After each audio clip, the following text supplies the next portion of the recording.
व्याख्यामुद्रां करसरसिजैः पुस्तकं शङ्खचक्रे बिभ्रद्भिन्नस्फटिकरुचिरे पुण्डरीके निषण्णः अम्लानश्रीरमृतविशदैरंशभिप्लावय नमाविर्भूयादनगमहिमा मानसे वागधीशः नमस्ते प्राणेश प्रणतविभवायामनिमगाः नमस्वामिन् रामप्रियतमनमन् गुरुगुण नमस्तुभ्यं भीमप्रबलतमकृष्णेष्ट भगवन् नमः श्रीमन्मध्वप्रदिश सुदर्शन्नो जय जय श्रीगुरुभ्यो नमः नारायणं सुरूरं जगदेकनाथं भक्तप्रियं सकललोकनमस्कृतं च त्रैगुण्यवर्जितमजं विभुमाद्यमीशं वन्दे भवग्रम् अमरासुरसिद्धवन्द्यं नारायणं नमस्कृत्य नरं चैव नरोत्तमं देवीं सरस्वतीं व्यासं ततो जयमुदीरये ವೇದವ್ಯಾಸುರ ಮಹಾಭಾರತದ ಚಿಂತಕರಿಗೆ ವಂದನೆಗಳು. ಅನುಶಾಸನ ಪರ್ವದ 51ನೆಯ ಪ್ರವಚನ. ಧರ್ಮರಾಜನ ಆಸೆಯಂತೆ ಭೀಷ್ಮರು ಶಿವಚಿಂತನೆಯನ್ನು ಕೃಷ್ಣನಲ್ಲಿ ಹೇಳುವಂತೆ ಕೇಳಿದ್ದಾರೆ. ಕೃಷ್ಣ ತಾನು ಹಿಂದೆ ಪಡೆದ ಅನುಭವದಲ್ಲಿ ಉಪಮನ್ಯು ಹೇಳುತ್ತಿರುವ ಅವನ ಚರಿತೆಯನ್ನು ಅವನ ಪ್ರಕಾರದಲ್ಲೇ ಹೇಳುತ್ತಾ ಇದ್ದಾನೆ. ಉಪಮನ್ಯು ತಪಸ್ಸು ಮಾಡಿ ಕೊನೆಗೆ ಅವನೆಡೆಗೆ ಇಂದ್ರನ ರೂಪದಿಂದ ಶಿವ ಬಂದಾಗ ಅವನಲ್ಲಿ ಏನು ವರ ಕೇಳುವುದಿಲ್ಲ ಅಂತ ಹೇಳಿ ಶಿವದೀಕ್ಷೆಯನ್ನು ತೋರಿಸಿಕೊಟ್ಟಾಗ ಶಿವನೇ ಅವನಿಗೆ ಕಾಣಿಸಿಕೊಂಡಿದ್ದಾನೆ. ಬಹಳ ಸ್ಪಷ್ಟವಾಗಿ ಐರಾವತವೇ ಅವನಿಗೆ ಆಗ ವೃಷಭವಾಗಿ ಕಂಡಿದೆ. ವೃಷಭದ ಮೇಲೆ ಶಿವನನ್ನು ಕಂಡಿದ್ದಾನೆ ಅಂತ ನಾವು ಕಳೆದ ಬಾರಿ ಮಾತನ್ನು ಕೇಳಿದ್ದೆವು. ಹೇಗಿದ್ದ ಶಿವ ಅನ್ನುವುದರ ಬಗ್ಗೆ ಉಪಮನ್ಯು ಕೃಷ್ಣನಿಗೆ ಹೇಳುತ್ತಾ ಇದ್ದಾನೆ. ಅವನು ಕಂಡ ಶಿವನ ಬಗ್ಗೆ ಬಹಳ ನನಗೆ ವಿಚಿತ್ರವಾಗಿ ಅನಿಸಿತ್ತು ಅಂತ ಅವನು ಅಶೋಭತ ಮಹಾದೇವ ಪೌರ್ಣಮಾಸ್ಯಾಮಿವ ಉಡುರಾಟ್, ಹುಣ್ಣಿಮೆಯ ಚಂದ್ರನಂತೆ ನನಗೆ ಅವನು ಕಂಡಿದ್ದಾನಲ್ಲಿ. ಒಟ್ಟೊಂದು ಬೆಳಕಿನ ಮೊತ್ತ ಕಂಡಿದ್ದೇನೆ ನಾನು. ಆ ಬೆಳಕು ಅಸ್ಪಷ್ಟವಾಗಿತ್ತು, ಅದರಲ್ಲಿ ಒಂದು ರೀತಿಯಾದ ಸ್ಪಷ್ಟತೆ ಇತ್ತು. ಕಿರೀಟಂಚ ಜಟಾಭಾರ ಸರ್ಪಾಣಿ ಆಭರಣಾನಿ ಚ, ಹಾವುಗಳ ಆಭರಣಗಳು, ಅವನ ಕಿರೀಟ, ಅವನ ಜಟಾಮಂಡಲ, ಇವೆಲ್ಲ ಒಂಥರ ಬಹಳ ಜೋರಾದ ತೇಜಸ್ಸು ಅವನಲ್ಲಿ ನನಗೆ ಕಾಣಿಸಿಕೊಂಡಾಗ. ಬಹಳ ಅದ್ಭುತವಾದ ಬೆಳಕು ಕಂಡಿದೆ. ತಸ್ಯ ತೇಜೋಭವೋ ವನ್ನಿಹಿ ಸಮೇಘ ಸ್ತನಯಿತ್ನಮಾನ್, ಒಮ್ಮೆಲೆ ಭಯಂಕರ ಬೆಳಕಾದಾಗ ಸಹಸ್ರಮಿವ ಸೂರ್ಯಾಣಂ, 1000 ಗಟ್ಟಲೆ ಸೂರ್ಯರು ಉದಯಿಸಿದ ಹಾಗೆ ಸರ್ವಮಪೂರಿಯ ಧಿಷ್ಠಿತ, ಸುತ್ತಮುತ್ತಲು ಎಲ್ಲೆಡೆ ತುಂಬಿದೆ. ಅದು ಪ್ರಳಯದ ಬೆಂಕಿ ಸಂವರ್ತಕ ಹಾಗಾಗಿದೆ. ಅದ್ಭುತವಾದಂತಹ ತೇಜಸ್ಸಿನ ರಾಶಿ.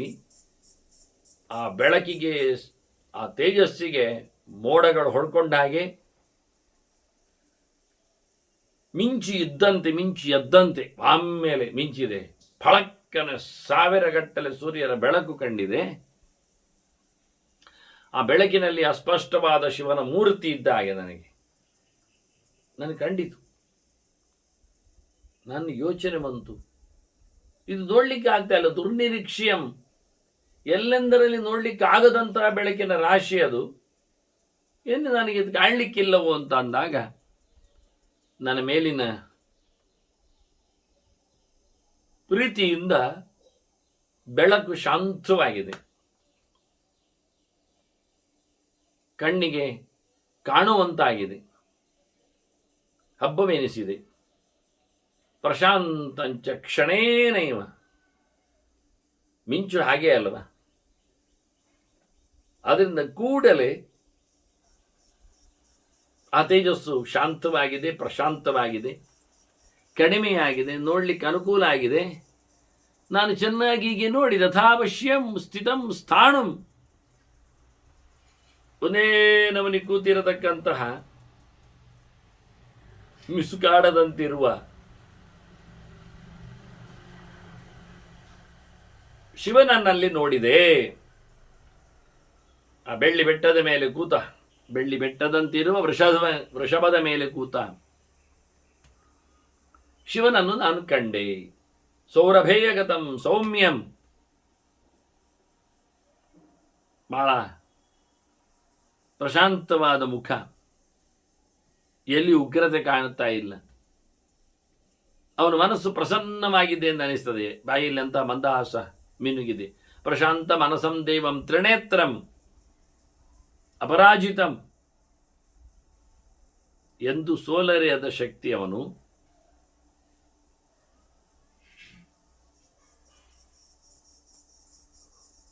ಮೂರು ಕಣ್ಣಿನವನು. ನಾನು ಕಂಡಿದ್ದೇನೆ, ನಾನು ಕಂಡೆ ಅಂತ. ಸಹಿತಂ ಚಾರು ಸರ್ವಾಂಗಿಯ ಪಾರ್ವತಿಯ, ಅತ್ತ ಪಾರ್ವತಿಯು ಕೂತಿದ್ದಾಳೆ, ಪಾರ್ವತಿಯ ಜೊತೆಯಲ್ಲಿದ್ದಾನೆ. ಬಹಳ ಚಂದವಾದಂತಹ ಆಕೆಯ ಮೈಕಟ್ಟು, ಅದು ನೋಡಿ.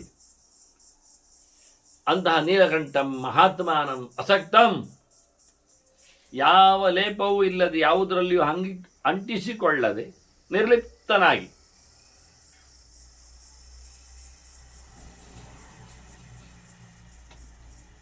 ಅವನದ್ದು ಬಿಳಿಮೆಯಾಗಿದ್ದರೂ ಕುತ್ತಿಗೆ ಕಪ್ಪಾಗಿತ್ತು.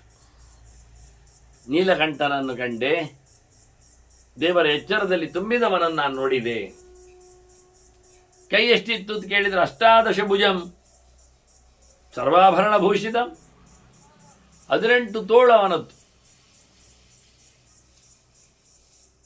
ಎಲ್ಲ ಆಭರಣಗಳಿಂದ ತುಂಬಿದೆ.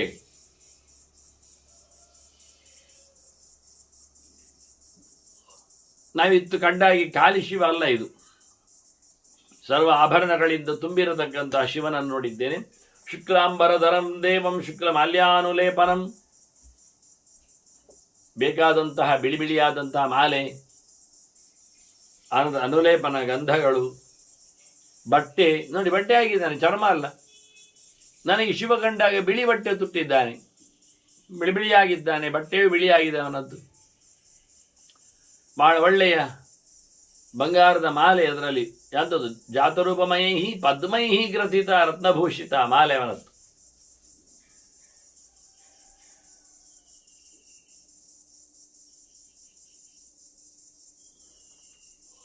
ನಾನಾ ಪ್ರಕಾರವಾದ ರತ್ನ ಮಣಿಗಳಿಂದ ಕೂಡಿದ ಬಂಗಾರದ ಪದ್ಮದ ಮಾಲೆ, ಅದನ್ನು ನಾನು ನೋಡಿದೆ ಅವನ ಕೊರಳಲ್ಲಿ. ಶುಕ್ಲಧ್ವಜಂ ಅನಾದೃಶ್ಯಂ ಶುಕ್ಲ ಯಜ್ಞೋಪವೀತಿನಂ, ಉಪವೀತ ಹಾಕೊಂಡಿದ್ದಾನೆ, ಅದು ಬಿಳಿ ಇತ್ತು. ಮೇಲೆ ಧ್ವಜ ಇತ್ತು, ಅದು ಬಿಳಿ ಇದೆ.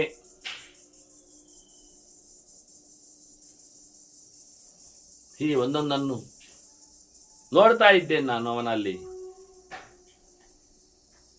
ಬಹಳ ಸ್ಪಷ್ಟವಾಗಿ.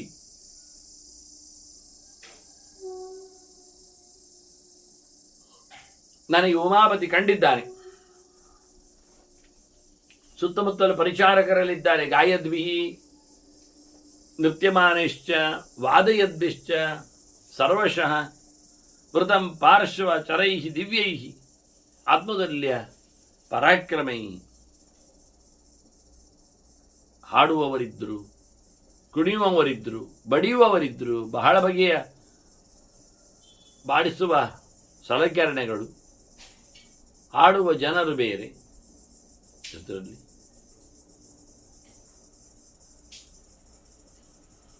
ಅದರಂತೆ ಕುಣಿಯುವವರು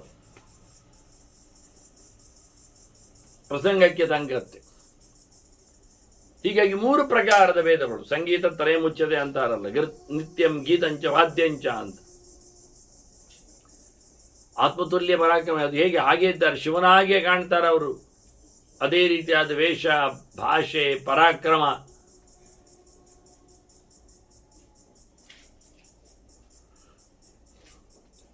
ಎಲ್ಲ ಉಂಟು.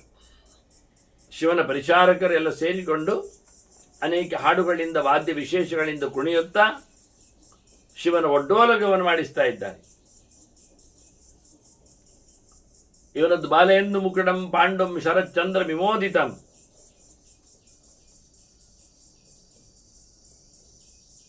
ಅರ್ಧಚಂದ್ರ, ಕಿರೀಟ ಇವನತ್ತು. ಅದಕ್ಕೆ ಬಾಲ ಇಂದೊಂದು, ಸಣ್ಣ ಇಂದ ಬಿದಿಗೆ ಚಂದ್ರ.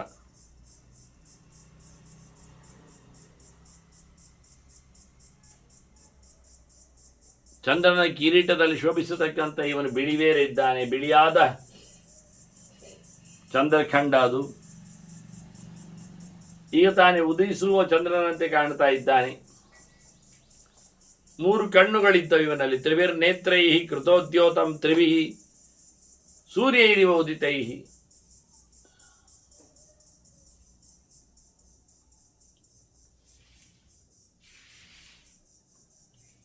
ಆ 3 ಕಣ್ಣುಗಳಿಂದ, 3 ಸೂರ್ಯರಂತಿರತಕ್ಕಂಥ ಕಣ್ಣುಗಳಿಂದ ಇದಾಗಲೇ ಉದಿಸುತ್ತಿರುವ ಸೂರ್ಯರಂತೆ ಕೆಂಪಾಗಿ ಅವನು ಕಂಗೊಳಿಸುತ್ತಿದ್ದಾನೆ. ಸಹಸ್ರ ವಿದ್ಯಾಧಿಪಂ ದೇವಂ, ಸರ್ವವಿದ್ಯಾಧಿಪಂ ದೇವಂ ಶರಚಂದ್ರ ಸಮಪ್ರಭಂ. ಬೆಳದಿಂಗಳಿನಂತೆ ಬಹಳಷ್ಟು ಬಿಡಿಯಾಗಿರತಕ್ಕಂಥ ಈ ವ್ಯಕ್ತಿ ಅನೇಕ ವಿದ್ಯೆಗಳ ಅರಸನಿದ್ದಾನೆ. ವಿದ್ಯೆ ಅದೇವ ಇದ್ದಾನೆ ಶಿವ. ಅಂತಹ ವಿದ್ಯಾದೇವರನ್ನು ನಾನು ಗಮನಿಸಿದ್ದೇನೆ, ಗುರುತಿಸಿದ್ದೇನೆ. ಮತ್ತು ಸುತ್ತಲವನಲ್ಲಿ ಅಸ್ತ್ರಗಳ ದೇವತೆಗಳಿದ್ದಾರೆ. ಮೂರ್ತಿಮಂತಿ ತದ ಅಸ್ತ್ರಾಣಿ, ಖಂಡಾಬಟ್ಟೆ ಅಸ್ತ್ರಗಳು. ಕೆಲವುದ್ರ ಬಗ್ಗೆ ಹೇಳ್ತಾರೆ ಬನ್ನಿ ಅಷ್ಟೇ, ಬಹಳಷ್ಟು ಹೇಳಲಿಕ್ಕೆ ಉಂಟು ಅಂತ ಹೇಳ್ತಾ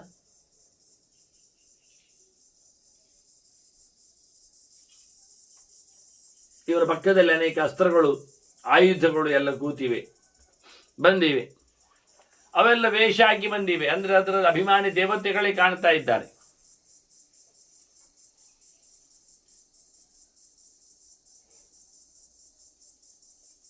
ಹೀಗಾಗಿ ದೇವತೆಗಳ ಸ್ವಯಂ ರೂಪಗಳಲ್ಲಿ ಅಸ್ತ್ರಗಳು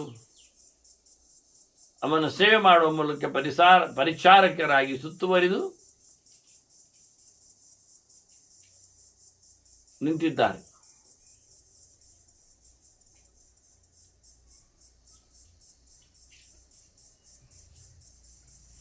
ಹಿಂದಿನ ಅಶ್ವತ್ಥಾಮನದ ಪ್ರಕರಣದಂತೆ ವಾಸ್ತವವಾಗಿ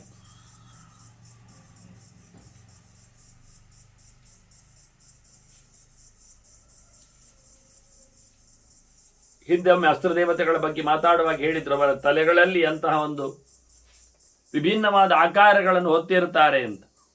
ಇಲ್ಲಿ ನಾನು ನೋಡಿದೆ, ಎಲ್ಲರ ಅಸ್ತ್ರ ದೇವತೆಗಳನ್ನೆಲ್ಲ ನಾನು ನೋಡಿದ್ದೇನೆ.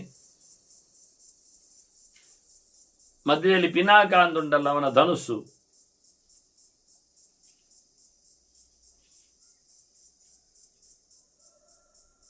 ಅಂತಹ ಧನುಸ್ಸಿನ ವೈಭವವನ್ನು ಹೇಳ್ತಾನೆ.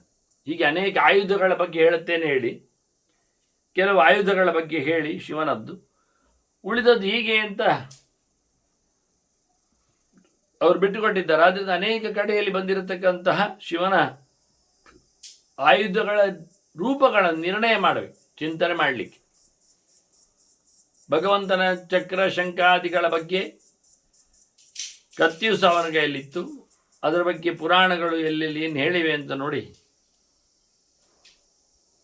ನಾವು ಗಮನಿಸಿದ್ದುಂಟು.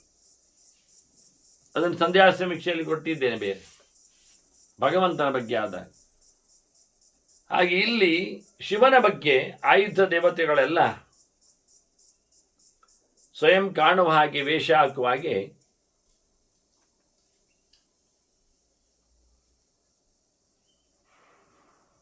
ಅವರಿದ್ದಾರೆ ಸುತ್ತ.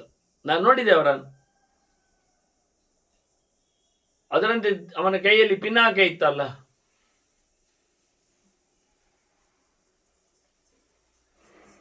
ಕೋದಂಡದ ಹಾಗೆ ಕೃಷ್ಣನ ಕೈಯಲ್ಲಿ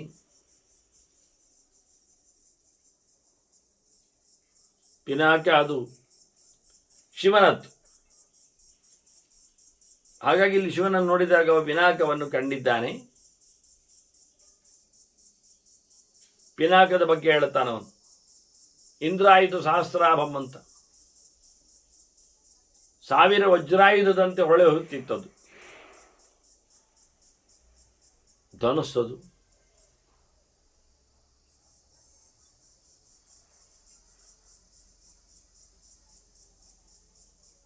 ಅದಕ್ಕೆ ಪಿನಾಕ ಅಂತ ಕರೀತಾರೆ.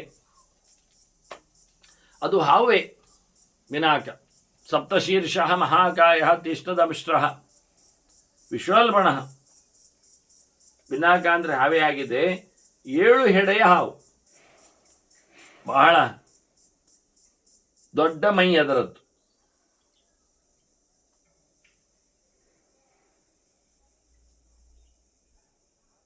ಅದರೊಟ್ಟಿಗೆ ಹಲ್ಲುಗಳಿದ್ದವು, ಭೀಕರವಾದ ಹಲ್ಲುಗಳು, ಚೂಪಾದವುಗಳು, ವಿಷವನ್ನು ಕಕ್ಕುವ ಹಾಗೆ.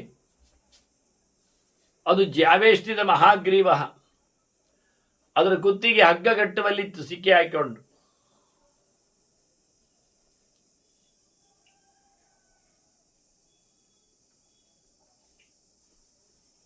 ಈ ರೀತಿಯಾಗಿ ಅದರ ಹಗ್ಗವು ಸೇರಿ ಪುರುಷ ವಿಗ್ರಹವನ್ನು ತಳೆದು ಪಿನಾಕ ಎದುರು ನಿಂತಿತ್ತು, ಮನುಷ್ಯರಾಗಿ ಕಾಣ್ತಾ ಇತ್ತು. ಭಯಂಕರ ವಿಶಿಷ್ಟವಾದ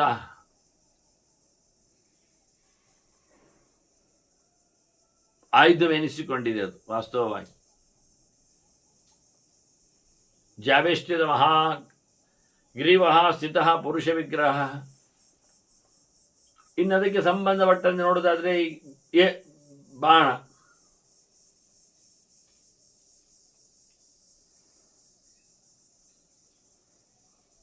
ಹೀಗೆ ಮುಖ್ಯವಾಗಿ ಸೂರ್ಯ ಸಂಕಾಶ ಶರಶ್ಚ, ಉದಯಿಸುವ ಸೂರ್ಯನಂತೆ ಭಯಂಕರ ಬಿಳುಪಾಗಿರುವಂಥದ್ದು ಬಾಣ ಇತ್ತು ಅವನದ್ದು. ಬಾಣಕ್ಕೆ ಪಾಶುಪತಾಸ್ತ್ರ ಹೆಸರು ಹೊಟ್ಟಿದ್ದಾರೆ ಅವರು. ದೃಷ್ಟ ಪಾಶುಪತಾಹ್ವಯ ಅಂತ ಹೇಳಿ.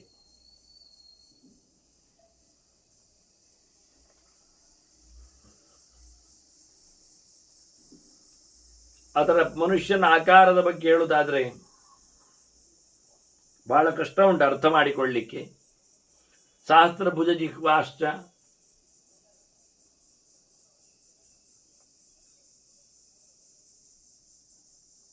ಸಾವಿರಾರು ತೋಳುಗಳು, ಬಾಯಿಗಳು,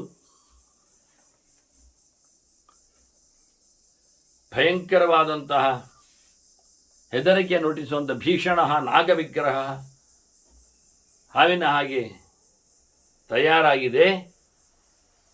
ಪುರುಷಾಕಾರವನ್ನು ನೋಡಲಿಕ್ಕೆ ಬರ್ತದೆ. ಮತ್ತೆ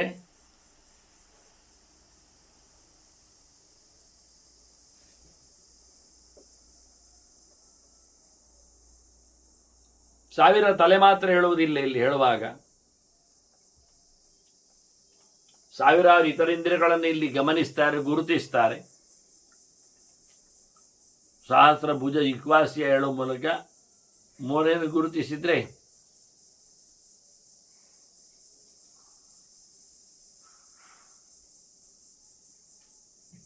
ಮುಖ್ಯವಾಗಿ ಪಾಶುಪತ ಅಂತ ಹೆಸರು ಪಡೆದಿರತಕ್ಕಂಥ ಇದು ಒಂದು ಕಾಲಿನ ಏಕಪಾದಂ ಮಹಾದಂಷ್ಟ್ರಂ, ದೊಡ್ಡ ಹಲ್ಲು, ಮತ್ತು ಅದರ ಹಾಗೆ ಸಹಸ್ರ ಶಿರಸೋದರಂ,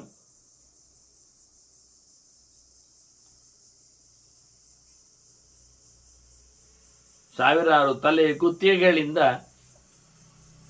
ಹಾಗೆ ಹೊಟ್ಟೆ ಇವುಗಳಿಂದಲೂ ಸಹ ಕಂಗೊಳಿಸಿದೆ ಸಾವಿರಾರು.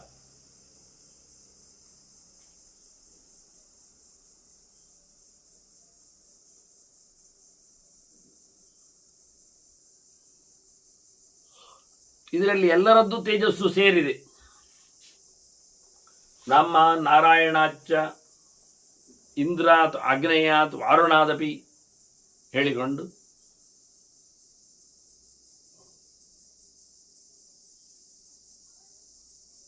ವಿಶೇಷವಾಗಿ ವಿಷ್ಣುವಿನ ಶಕ್ತಿಯಲ್ಲಿ ಕೂತಿದೆ ಉಂಟು. ಮತ್ತು ಒಂದು ಅತ್ಯಂತ ಗುಟ್ಟಾದದ್ದು ಅಸ್ತ್ರವರಂ, ಗುಹ್ಯಂ ಅಸ್ತ್ರವರಂ, ನಾಣ್ಯ ತತ್ತುಲ್ಯಂ ಅಧಿಕಂ ಶಿವ.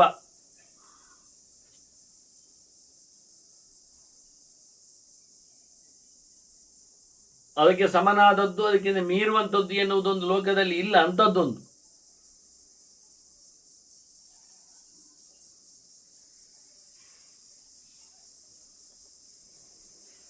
ಅಂತಹ ಒಂದು ಪಿನಾಕವೇ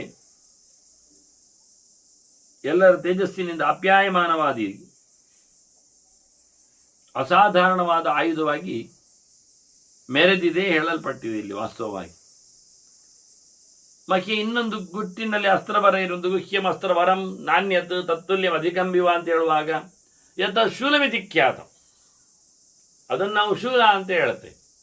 ಇದಕ್ಕೆ ಬೇರೆ ಯಾವುದು ಎಣೆ ಇಲ್ಲ ಅಂತದ್ದು.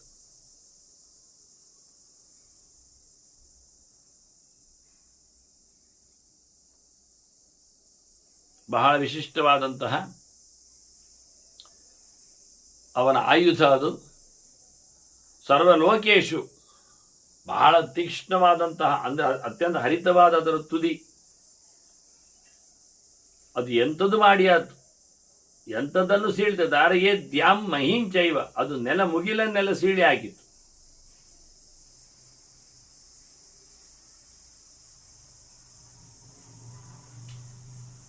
ಮತ್ತೆ ಶೋಷೇದ್ವ ಮಹೋದಧಿ,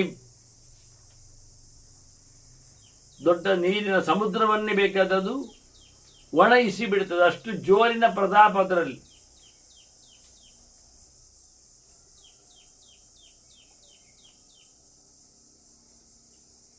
ಈಗೊಂದು ವಿಶಿಷ್ಟವಾದಂತಹ ಶೂಲ ಅಂತ ಕರೆಯಲ್ಪಡುವಂಥದ್ದು ಎಲ್ಲ ಲೋಕದಲ್ಲಿ ಅದು ಅತ್ಯಂತ ಪ್ರಶಸ್ತವಾದ ಆಯುಧ ಶೂಲಿದ್ದು. ಶೂಲಿ ಅಂದರೆ ರುದ್ರದೇವನದ್ದು. ಶೂಲಿನಃ ಸರ್ವಲೋಕೇಶು, ಅದು ನೆಲವನ್ನು ಸೀಳ್ತದೆ, ಸಮುದ್ರವನ್ನು ಒಣಗಿಸ್ತದೆ. ಏನು ವಾಕ್ಯ, ನೆಲವನ್ನು ಸುಡುವ ಹರಿಯುವ ಮೂಲಕ ಇಲ್ಲಿ ಯಾವುದು ಇಲ್ಲದಂತೆ ಮಾಡಲಿಕ್ಕೆ ಬರ್ತದೆ. ಅದು ಶೋಷೇದ್ವ ಮಹೋದಧಿ ಅಂತ ಸಮುದ್ರವನ್ನು ಒಣಗಿಸುವುದು ಆ ರೀತಿ ಇದ್ರೆ ಹೇಗಿರ್ತದೆ.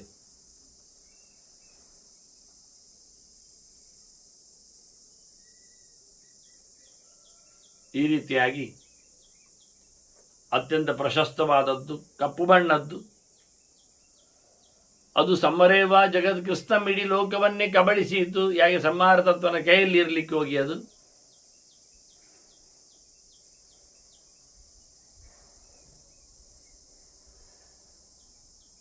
ಬಹಳ ಎತ್ತರವಾದ ಆಯುಧವದು.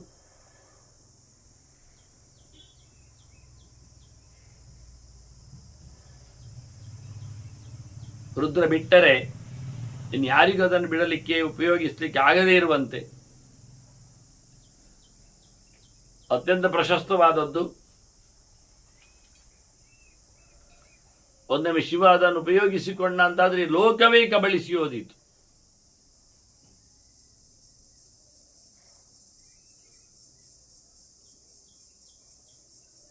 ಇಂತಹ ವಿಶಿಷ್ಟವಾದಂತಹ ಆಯುಧವಾದು ಶೂಲ ಅವನ ಕೈಯಲ್ಲಿದೆ.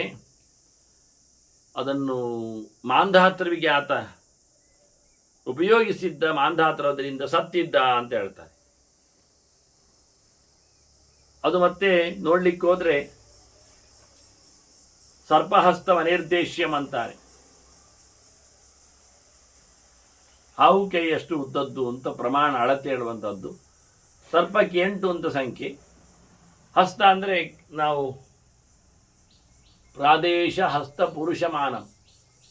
ಹಸ್ತ ಅಂದರೆ ಮೊಣ, ಗಂಟಿನಿಂದ ಹಿಡಿದು ಬೆರಳು ತುದಿವರೆಗೆ ಮೊಳ ಮೊಳ ಅಂತ ಹೇಳ್ತಾರಲ್ಲ, ಹೂವನ್ನು ಅಳಿಲಿಕ್ಕೆ ಇಟ್ಟುಕೊಳ್ತಾರಲ್ಲ, ಕೈ ಗಂಟಿನಿಂದ ಬೆರಳು ತುದಿವರೆಗೆ ಅಂತ ಅರ್ಥದಲ್ಲಿ. ಇಂಥದ್ದು 7 ಉದ್ದ.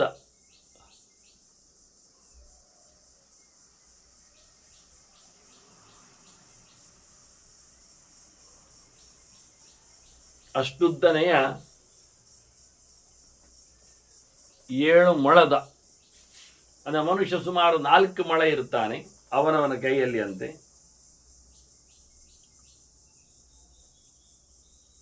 ಹಾಗಾಗಿ 2 ಮನುಷ್ಯರಷ್ಟು ಎತ್ತರದಲ್ಲಿನ ಸಾಮಾನ್ಯವಾಗಿ ಇಂಥದ್ದು ಬಹಳ ದೊಡ್ಡ ಮಟ್ಟಿನ, ಅದು ಪಾಶಹಸ್ತ ವಿಮಾನದ ಯಮ ಕೈಯಲ್ಲಿ ಹಿಡಿದ ಪಾಶದಂತೆ ಕಾಣ್ತಾ ಇತ್ತು ಇವನ ಕೈಯಲ್ಲಿನ ತ್ರಿಶೂಲ. ದೀಪ್ತಧಾರಹ, ಬೆಂಕಿ ಉಗುಳುವ ಬಾಯಿ ಅದರದ್ದು. ಪಕ್ಕ ಕೈಯಲ್ಲಿ ಹಿಡಿಲಿಕ್ಕೆ ಯಾರಿಗೆ ಆಗುವುದಿಲ್ಲ, ದುರುಗ್ರಾಹ್ಯ.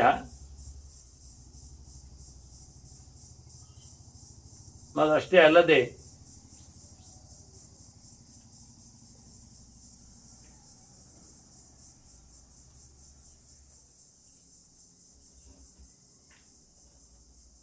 ತುಟಿಯಲ್ಲಿ ಹಾವು ಸುತ್ತಿಕೊಂಡಿದೆ. ಸರ್ಪ ಕಂಠಾಗ್ರಧಿಷ್ಠಿತ,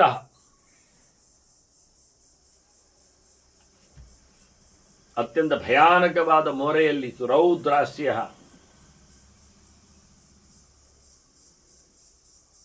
ಈ ವಸ್ತು ಆ ಲೆಕ್ಕದಲ್ಲಿ ನೆಲೆಗೊಂಡಿತ್ತವನಲ್ಲಿ ಅನ್ನುವುದಾಗಿ ಬಹಳ ಚಂದವಾಗಿ ಆಯುಧಗಳನ್ನೆಲ್ಲ ನಾನು ನಿನಗೆ ಕೆಲವು ಸುಲಭವಾದದ್ದನ್ನು, ಅಂದರೆ ಪಕ್ಕ ಕಾಣುವಂಥದ್ದನ್ನು, ಅತಿ ಪ್ರಶಸ್ತವಾದದ್ದನ್ನು ತಿಳಿಸಿಕೊಟ್ಟಿರುವೆ. ಆಯುಧಗಳು ಇನ್ನು ಕಂಡ ಶಿವನ ಚಿಂತನೆ ಹೇಗಿರ್ತದೆ ಅನ್ನೋದನ್ನು ಮತ್ತೆ ಆತ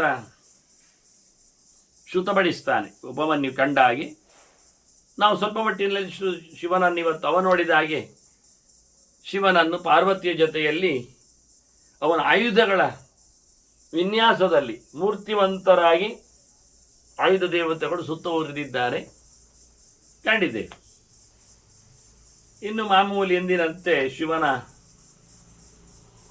ಸಹಸ್ರನಾಮಾವಳಿಯಲ್ಲಿ ಕೆಲವು ನಾಮಗಳ ಚಿಂತನೆಗಳನ್ನು, ಎಲ್ಲಿಯಾದರೂ ಶಿವನನ್ನೇ ಇಲ್ಲಿ ನೋಡಲಿಕ್ಕಿರುವಂಥದ್ದು, ಅಂದರೆ ಯಾದಿಯಂತೆ ನೋಡಿಕೊಂಡಾಗ ಅವನನ್ನು ಇಲ್ಲಿ ಬಂದಿರುವಂತೆ ಅಕ್ಷರಂ ಪರಮಂ ಬ್ರಹ್ಮ ಬಲವಾನ್ ಶಕ್ರಯೇ ವಚ ಅಂತ.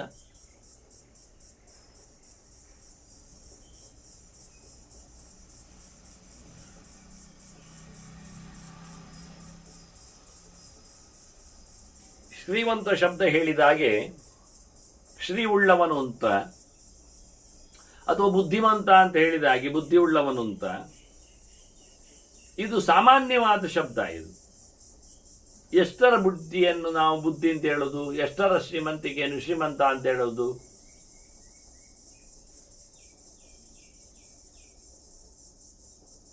ಯಾವ ಪ್ರಕಾರದಲ್ಲಿ, ಯಾವ ಊರಿನಲ್ಲಿ, ಯಾವ ಅಳತೆಯಲ್ಲಿ, ಅದು ಸಾಪೇಕ್ಷ ಆಗ್ತದೆ. ಹಾಗೆ ಅಕ್ಷರ ಎನ್ನುವಲ್ಲಿ ಕ್ಷರ ಇಲ್ಲ, ನಾಶ ಇಲ್ಲ ಅಂದರೆ ಯಾವ ಪ್ರಕಾರದಲ್ಲಿ, ಎಷ್ಟರ ಮಟ್ಟಿಗೆ, ಎಷ್ಟರಲ್ಲಿ. ಸಾಮಾನ್ಯವಾಗಿ ಅವನಿಗೆ ಪ್ರತಿನಿತ್ಯದಲ್ಲಿ ಬ್ರಹ್ಮದೇವನಲ್ಲಿ ಸಂಹಾರಾದಿಗಳು ಕಾಣುವುದಿಲ್ಲ. ಆದ್ದರಿಂದ ಅವನ ಅಕ್ಷರ ಇದ್ದ. ಪರಮಂ ಬ್ರಹ್ಮ,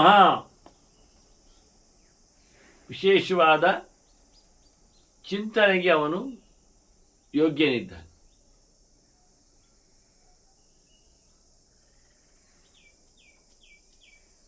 ಅದಕ್ಕೂ ಹೆಚ್ಚಿಗೆಯಾಗಿ ಅವನ ಬಗ್ಗೆ ಹೇಳುವಾಗ ಬಲವಾನ್ ಶಕ್ರೇವಶ,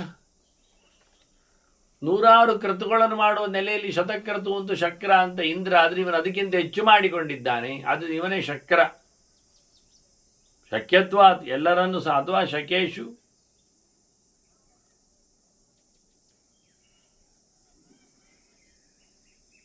ರಮತೆ ಅಂತಲೋ ರಮಯತೇತೋ,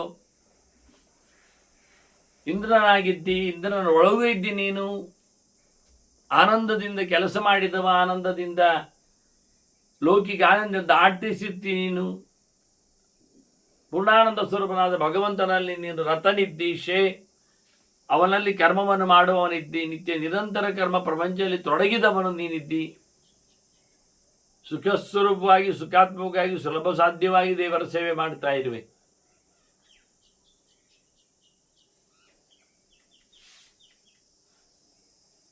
ಅನ್ನುವ ಎಲ್ಲ ಅರ್ಥಗಳೊಂದಿಗೆ ಅವನು ಶಕ್ರ ಇದ್ದಾನೆ. ನೀತಿ ಅನೀತಿ ಶುದ್ಧಾತ್ಮ, ಶುದ್ಧ ಮಾನ್ಯ ಗತಾಗತಃ, ಬಂದು ಹೋಗುವವನು, ಬಾರದಿರುವವನು. ಬರುವವರಿಗೆ ಬರ್ತಾನೆ, ಬರದವರಿಗೆ ಬರುವುದಿಲ್ಲ. ಯಾರವನಿಗೆ ಬಳ್ತಾರೆ ತಿಳುವಳಿಕೆ ಪಡೀಲಿಕ್ಕೆ ಅಂತ ಅವರು ತಿಳುವಳಿಕೆಯನ್ನು ಪಡಿತಾರೆ, ಹೋಗ್ತಾರೆ. ಈ ರೀತಿಯಾಗಿ ಸಿಗುವವನು ಅವನು ಶಾಸ್ತ್ರ ನೀತಿಗೆ ಸಂಬಂಧಪಟ್ಟಿದ್ದಾನೆ, ಆದರೆ ಅವನು ಯಾವುದೇ ಮನುಷ್ಯರ ನೀತಿಗೆ ಒಳಪಟ್ಟವನಲ್ಲ. ಎಲ್ಲ ನಿಯಮಗಳ ತವರು, ಆದರೆ ಯಾವುದು ಅವನಿಗೆ ನೀತಿಯ ಒತ್ತಾಗಿ ಅಂದರೆ ಅದು ಕಟ್ಟುಪಾಡಿನಲ್ಲಿ ಬರುವಂತೆ ಇಲ್ಲ. ಭಗವಂತನಿಂದ ಮಾತ್ರವೇ ನಿಯಮ್ಯನಾಗಿ ನೆಲೆ ನಿಂತವನವನು.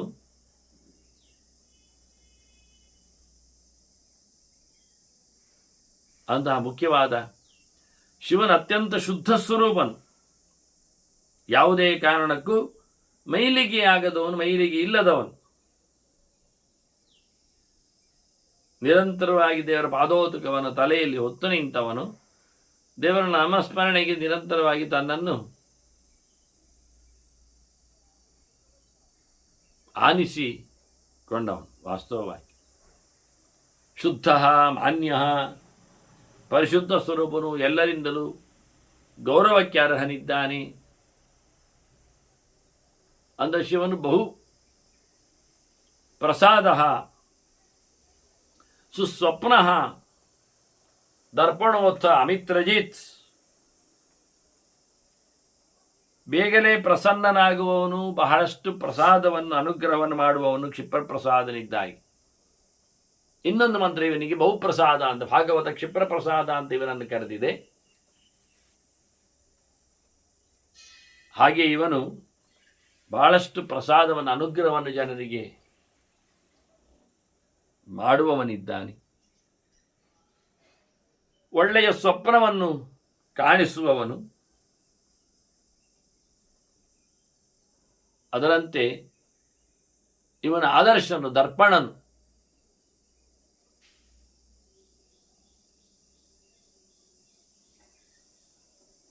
ಯಾವುದೇ ವ್ಯವಹಾರಗಳಿಗೆ ನಿಲುಕದ ಅತ್ಯಂತ ಪರಿಶುದ್ಧವಾದ ಕ್ಷೇತ್ರದಲ್ಲಿರುವವನು. ಹಾಗೆಯೇ ಶತ್ರುಗಳನ್ನು ಸಂಹಾರ ಮಾಡುವಲ್ಲಿ ಮೊದಲಿಗನು. ವೇದಕಾರ, ಮಂತ್ರಕಾರ, ವಿದ್ವಾನ್, ಸಮರಮರ್ದನ,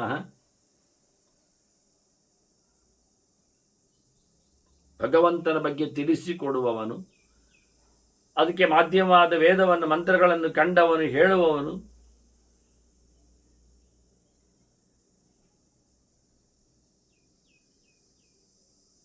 ಬಹಳಷ್ಟು ಚಿಂತನೆಗಳ ಸಾಮ್ರಾಜ್ಯನಿದ್ದಾನೆ. ಹಾಗಾಗಿ ವಿದ್ವಾನ್ ಖಾಲಿ ವೇದಗಳ ಮಂತ್ರಗಳು ಮಾತ್ರ ಅಲ್ಲ, ಪುರಾಣ ಮಂತ್ರಗಳ ಚಿಂತನೆಯಲ್ಲಿಯೂ ತಂತ್ರಮಂತ್ರಗಳ ನೆಲೆಯಲ್ಲಿ ಇವನ ಸಿದ್ಧಿಗಳಿವೆ. ಹಾಗಾಗಿ ಮಂತ್ರಗಾರನಾಗಿ, ಆಚಾರ್ಯನಾಗಿ, ವಿದ್ವಾನ್, ತಿಳಿದವನಾಗಿ, ಪುರೋಹಿತನಾಗಿ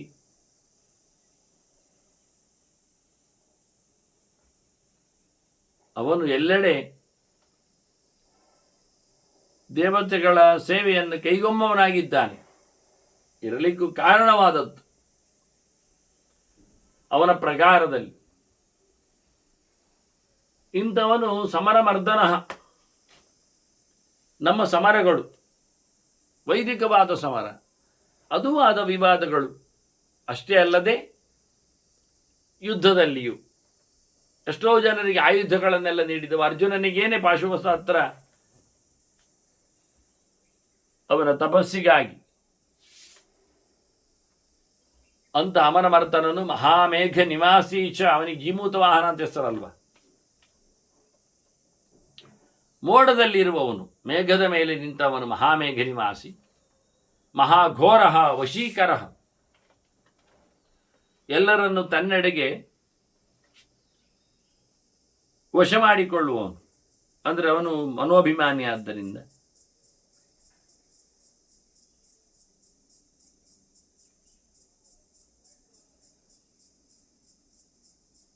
ಅದರಂತೆ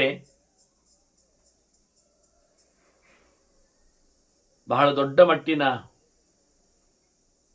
ರೂಪ ವಿಶೇಷಗಳಿಂದಾಗಿ ಘೋರ ಘೋರ ತರೇಭ್ಯ ಅಂತ ಹೇಳಿದಂತೆ ಘೋರ ರೂಪದಲ್ಲಿ ಕಾಣಿಸಿಕೊಳ್ತಾನೆ. ಅಗ್ನಿಜ್ವಾಲ ಮಹಾಜ್ವಾಲ ಅತಿ ಧೂಮ್ರ ಹುತಃ ಹವಿಹಿ. ಅಗ್ನಿಗೆ ಸಂಬಂಧಪಟ್ಟಂತೆ ಅಗ್ನಿ ಜ್ವಾಲೆಯಲ್ಲಿ ನಿಂತವನು, ಅಗ್ನಿ ಜ್ವಾಲನು ನೀನು.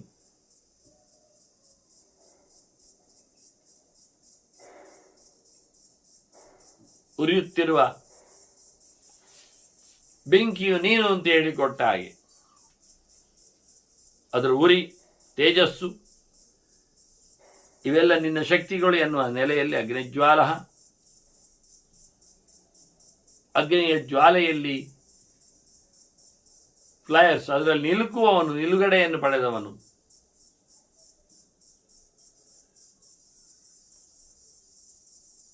ಇಂಥವನು ಅಗ್ನಿಗಿಂತಲೂ ಮಿಗಿಲಾದ ತೇಜಸ್ಸುಳ್ಳವನಾದ್ದರಿಂದ ಮಹಾಜ್ವಾಲನು. ಅತ್ಯಂತ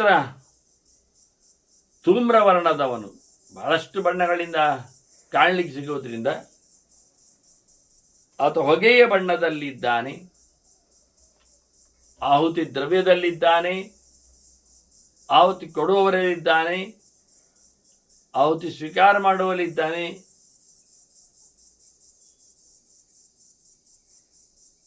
ಆದರೆ ಇದಕ್ಕಿಂತಲೂ ಮಿಗಿಲಾಗಿ ಅವನು ಹವಿಸ್ಸು, ಆಹುತಿ ದ್ರವ್ಯವೇ ಅವನಾಗಿದ್ದಾನೆ. ಆಹುತಿಗಳನ್ನು ಕೊಟ್ಟದ್ದರಲ್ಲಿ ಆರಾಧ್ಯನಾಗಿರುವುದಕ್ಕಿಂತಲೂ ಕೂಡ ವಸ್ತುವಿನಲ್ಲಿ ಅನ್ನುವಲ್ಲಿಯೂ ಹವಿಸ್ಸಿನ ಕರ್ಮದಲ್ಲಿ.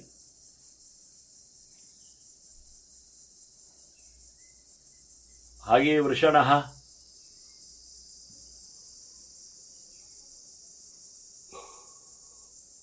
ಧರ್ಮಸ್ವರೂಪನು, ಜನರಿಗೆ ಅಭಿವರ್ಷಣಶೀಲನಿದ್ದಾನೆ. ಕಾಮನೆಗಳನ್ನು, ಧರ್ಮದಲ್ಲಿನ ಆಚರಣೆಯಲ್ಲಿ ಅತ್ಯಂತ ನೆಮ್ಮದಿಯನ್ನು, ಸುಖವನ್ನು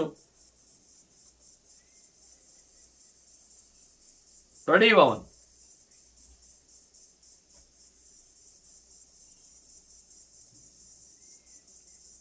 ಹಾಗೆ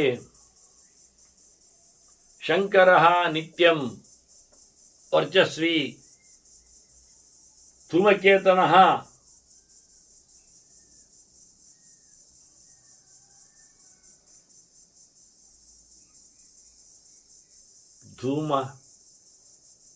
ಕೇತನ ಅಂದ್ರೆ ಅಗ್ನಿ ಸ್ವರೂಪ, ಕಾಲಾಗ್ನಿ ರುದ್ರಾತ್ಮಗೆ ಅಗ್ನಿ ಸ್ವರೂಪನಾಗಬೇಕಾದ್ರೆ ಇವನಿಗೂ ಸಹ ಧ್ವಜದಲ್ಲಿ ವಾಯುದೇವ ಇರಬೇಕು, ಧೂಮ ಆಗಬೇಕು. ಮುಖ್ಯವಾಗಿ ವಾಯುದೇವನಿಗಿಂತ ಧೂಮಕೇತನ, ಹೊಗೆ, ಅಗ್ನಿ. ಧೂಮಕೇತನ ಎನ್ನುವುದು ಅಗ್ನಿಯಿಂದಲೇ ಅರ್ಥ. ಕೇತನ ಅಂದ್ರೆ ನೆಲೆ, ನಿಕೇತನ ಇದ್ದಾಗಿ. ಅಗ್ನಿಯ ಮನೆಯಲ್ಲಿದ್ದಾನೆ, ಬೆಂಕಿಯ ಬಗ್ಗೆ ಒಳಗಿನ ಅಂತವನ್ನು ಮತ್ತೆ ನೋಡಲಿದ್ದೇವೆ. ಅತ್ಯಂತ ವರ್ಚಸ್ವಿಯಾಗಿದ್ದಾನೆ, ನಿತ್ಯವೂ ಸುಖವನ್ನು ನಡೆಸುವವನಾಗಿದ್ದಾನೆ. ನೀಲಹ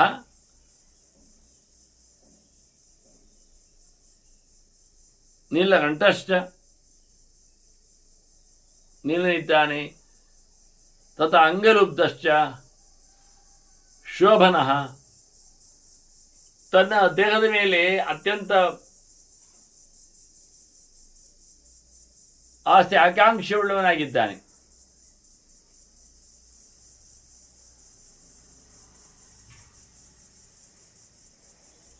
ಈ ರೀತಿಯಾಗಿ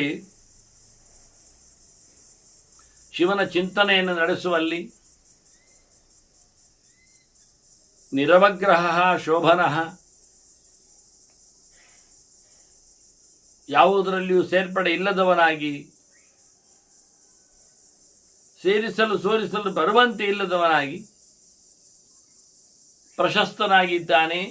ಶೋಭನಃ ನಿರವಗ್ರಹ ಸ್ವಸ್ತಿದಃ, ಎಲ್ಲರಿಗೂ ಒಳ್ಳೆಯದು ಮಾಡ್ತಾನವನು. ಸ್ವಸ್ತಿದಃ ಮತ್ತೆ ಸ್ವಸ್ತಿ ಭಾವ, ಒಳ್ಳೆಯ ಅಭಿಪ್ರಾಯ ಉಂಟವನಲ್ಲಿ. ಯಾವುದೇ ಪ್ರಕಾರವಾದ ಉಗ್ರತೆಯ, ಕ್ರೌರ್ಯದ ಅಭಿಪ್ರಾಯಗಳು ಅವನಲ್ಲಿಲ್ಲ. ಭಾಗಿ ಭಾಗಕರೋ ಲಘು, ಅದೊಂದು ಸಿದ್ಧಿಯಲ್ಲಿ ಬರುವಂತ ಅತ್ಯಂತ ಸೂಕ್ಷ್ಮನಿದ್ದಾನೆ, ಅಷ್ಟೊಂದು ಹಗುರನಿದ್ದಾನೆ.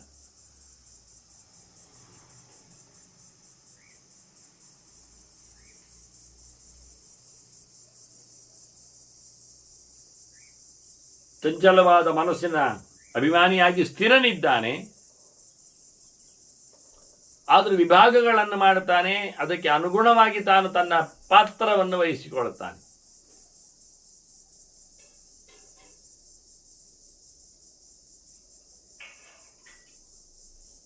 ಮುಖ್ಯವಾಗಿ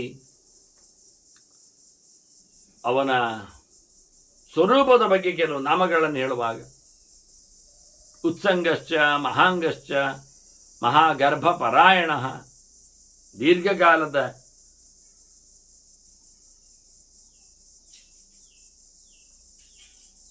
ಗರ್ಭದಲ್ಲಿ ವಾಸ್ತವವಾಗಿ ಅತಿ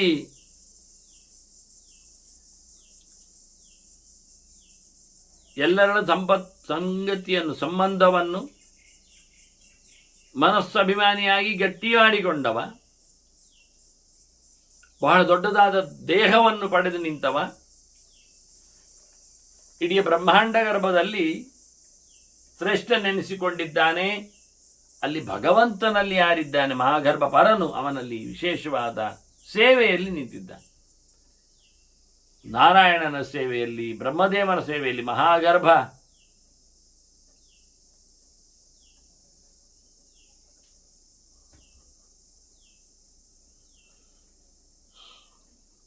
ಅದು ಚತುರ್ಮುಖನ ಆಗ್ಬೋದು. ಅವನ ವಿಷಯದಲ್ಲಿಯೂ, ಬ್ರಹ್ಮಾಂಡ ವಿಷಯದಲ್ಲಿಯೂ, ನಾರಾಯಣ ವಿಷಯದಲ್ಲಿಯೂ ವಿಶೇಷವಾದಂಥ ಆಸಕ್ತಿಯನ್ನು, ಸೇವೆಯನ್ನು ಕೈಗೊಂಬವನಿವನು. ಕೃಷ್ಣವರ್ಣ ಸುವರ್ಣಶ್ಚ,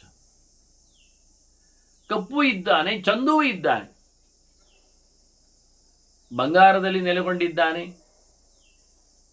ಕೃಷ್ಣನ ವರ್ಣನೆಯಲ್ಲಿ ಯಾವತ್ತೂ ತಾತ್ಪರ್ಯವುಳ್ಳವನಿದ್ದಾನೆ. ವಾಸಿಷ್ಠ ಕೃಷ್ಣರ, ಯಾದವ ಕೃಷ್ಣ ಇವರಲ್ಲಿ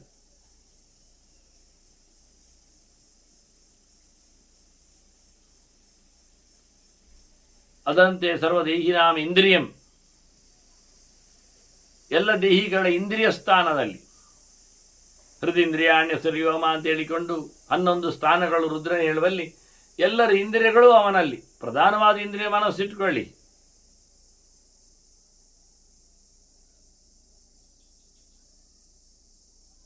ಹಾಗೆ ಮುಖ್ಯವಾದಂತಹ ಮನಸ್ಸು ಎನ್ನುವುದು ಇಂದ್ರಿಯ ಎಲ್ಲ ದೇಹಿಗಳಿಗೆ ಬೇಕಾದ್ದರಿಂದ ಅಂತರಿಂದ್ರಿಯದಲ್ಲಿ ಸ್ವಾಮಿಯಾಗಿ, ಅದರ ವಿಶೇಷವಾದಂತಹ ಅಭಿಮಾನಿಯಾಗಿ ಅವ ಇದ್ದಾನೆ. ದೇಹದ ಬಗ್ಗೆ ಹೇಳಿದ್ರಿಂದ ಇವರ ಬಗ್ಗೆ ಹೇಳುವಾಗ ಎಲ್ಲವೂ ಮಹತ್ತಿಗೆ ಉಂಟಾತು. ಈ ಮಹಶಬ್ದವು ಒಂದು ಮುಖ್ಯದಲ್ಲಿ ಮಹತ್ತತ್ವವನ್ನು ಹೇಳ್ತದೆ. ಹಾಗಾಗಿ ಮಹತ್ತತ್ವದಿಂದ ಪಡೆದಿರತಕ್ಕಂತಹ ದೇಹವುಳ್ಳವನು ಎನ್ನುವ ಅರ್ಥ ಬರ್ತದೆ ಮಹಾಕಾಯ ಅಂದಾಗ. ಇವನು ದೊಡ್ಡ ದೇಹದವನು ಅಂತ ಅರ್ಥ. ಬೇಕಾದವರಿಗೆ, ಉಪಾಸನೆ ಮಾಡಿದವರಿಗೆಲ್ಲ ಇವನಿಂದಾಗಿ ದೊಡ್ಡ ದೇಹ ಪಡೆಯುವಂತಾಗ್ತದೆ ಅಂತ ಮತ್ತೊಂದು ಅರ್ಥ.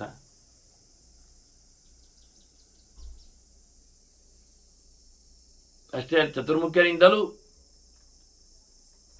ನಿಯಮ್ಯನಾದವ ಅಂತ, ಆದ್ದರಿಂದ ಅವನಿಗೆ ಮಹತ್ತಿಕೆಯನ್ನು ಪಡೆದವ ಎನ್ನುವ ಅರ್ಥಗಳು ಬಂದರೆ, ಈ ಮಹಶಬ್ದವು ಇಲ್ಲಿ ಬಹಳಷ್ಟು ಅರ್ಥಗಳಲ್ಲಿ ಭಗವಂತನ, ಚತುರ್ಮುಖನ ಇಬ್ಬರ ಅರ್ಥದ ಜೊತೆಯಲ್ಲಿ ತತ್ವದ ಶ್ರೈಷ್ಠ್ಯದ ಚಿಂತನೆಯನ್ನು ಸಹ ಮಾಡ್ತಾ ಅನೇಕ ಅಂಶಗಳಲ್ಲಿ ಅವನದ್ದು ಮಹತ್ತಿಕೆಯನ್ನು ಹೇಳುತ್ತಾರೆ. ಮಹಾಪಾದ, ಮಹಾಹಸ್ತ, ಅದರಂತೆ ಮಹಾಯಶಾಹ, ಮಹಾಮೂರ್ಧ,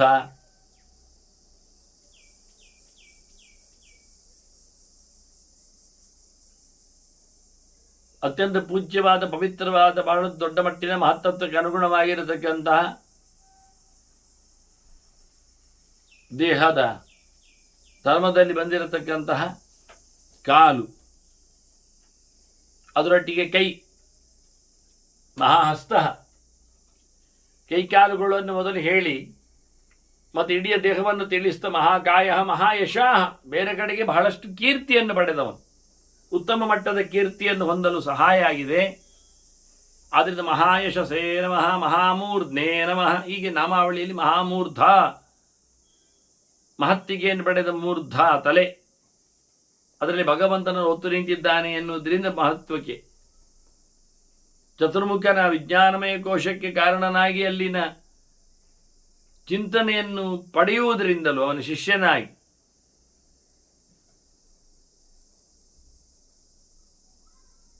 ಈ ರೀತಿಯಾಗಿ ಮಹತ್ತತ್ವದ ಚಿಂತನೆಯನ್ನು ಅವನು ಹೇಳುವ ಮೂಲಕ ಮಹಾಮಾತ್ರ ಅಳತೆಯಲ್ಲಿ ಮಹತ್ತಿಗೆಯನ್ನು ಪಡೆದವನು ಎಷ್ಟು ಗೊತ್ತಿಲ್ಲ. ದೊಡ್ಡ ಮಟ್ಟಿನ ಲೆಕ್ಕಾಚಾರದಲ್ಲಿ ಸಿಗುವವನು ಅಂದರೆ ಉತ್ತಮ ಮಟ್ಟದ ಲಕ್ಷಣವುಳ್ಳವನು ಅಂತ ಹೇಳ್ತಾ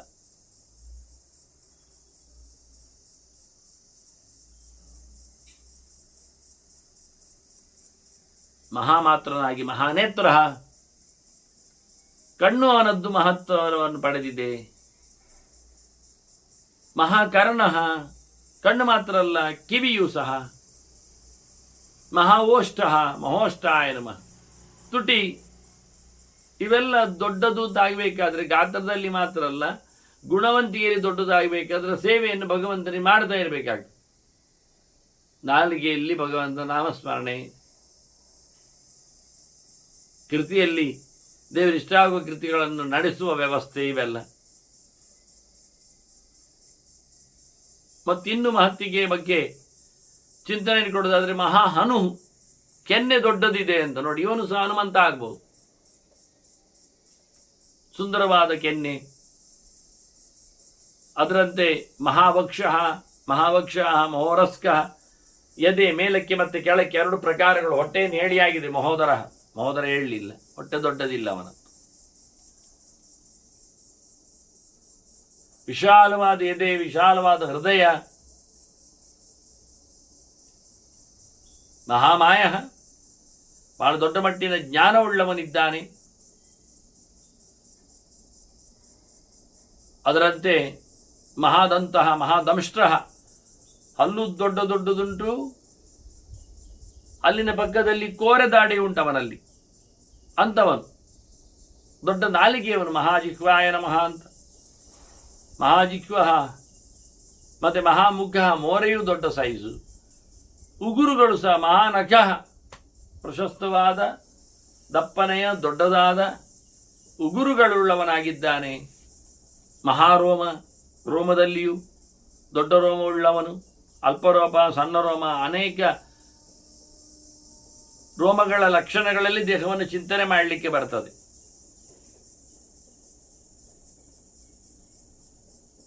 ಹಾಗೆ ಮಹಾಕೇಶ, ರೋಮ ಹೇಳಿ ಆಯಿತು. ತಲೆಗೂದಲು. ಮಹಾಜಟ, ಕೂದಲಲ್ಲಿ ಗಂಟೆ ಹಾಕಿದ್ದು. ಮತ್ತೆ ಈಗ ಅನೇಕ ಪ್ರಕಾರಗಳಿಂದ ಮಹತ್ತಿಗೆ ಹೇಳ್ತಕ್ಕಂಥ ಅನೇಕ ನಾಮಗಳು ಇಲ್ಲಿಗೆ ಬಂದಿವೆ. ಅಂತಹ ಮಹತ್ತರವಾದ ಮಹತ್ತತ್ವದ ವಿಷಯದಲ್ಲಿ ಅನೇಕವಾದಂತಹ ಗುಣಲಕ್ಷಣಗಳನ್ನು ಪಡೆದಿರುವ, ಪರಿಪೂರ್ಣವಾದ ಮಹತ್ತತ್ವಕ್ಕೆ ಸರಿಯಾಗಿವೆ ಇಲ್ಲ ಅಂತತ್ವನಾದವನು ಅದಕ್ಕೆ ಅನುಗುಣವಾದಂತಹ ಗುಣಲಕ್ಷಣಗಳನ್ನು ಪಡೆದಿದ್ದಾನೆ. ಅದನ್ನೆಲ್ಲ ಒತ್ತಟ್ಟಿಗೆ ದೇಹದಲ್ಲಿ ನಖಶಿಖಾ ಅಂತ ಹೇಳಿದ ಹಾಗೆ ನಾಮಾವಳಿಯಲ್ಲಿ ಸೆರೆ ಹಿಡಿದು ಚಿಂತನೆಯನ್ನು ಮಾಡಿದ್ದಾನೆ. ಇನ್ನು ಮುಂದಕ್ಕೆ ನಾಮಾವಳಿಯಲ್ಲಿ ಬಂದಿರತಕ್ಕಂಥ ಇತರ ಶಿವನ ನಾಮಗಳನ್ನು ಮತ್ತು ಅವನ ಉಪಮನ್ಯು ಕಂಡಿರತಕ್ಕಂಥ ಶಿವನಲ್ಲಿ ಆಗಿರತಕ್ಕ ಚರಿತೆಯನ್ನು, ಕಥೆಯ ಭಾಗವನ್ನು ಸಹ ಮುಂದಕ್ಕೆ ಸೇರಿದಾಗ ಕೇಳುವ ವಂದನೆಗಳೊಂದಿಗೆ ಶ್ರೀಕೃಷ್ಣಾರ್ಪಣಸ್ತು. ನಾರಾಯಣ ನಾರಾಯಣ ನಾರಾಯಣ.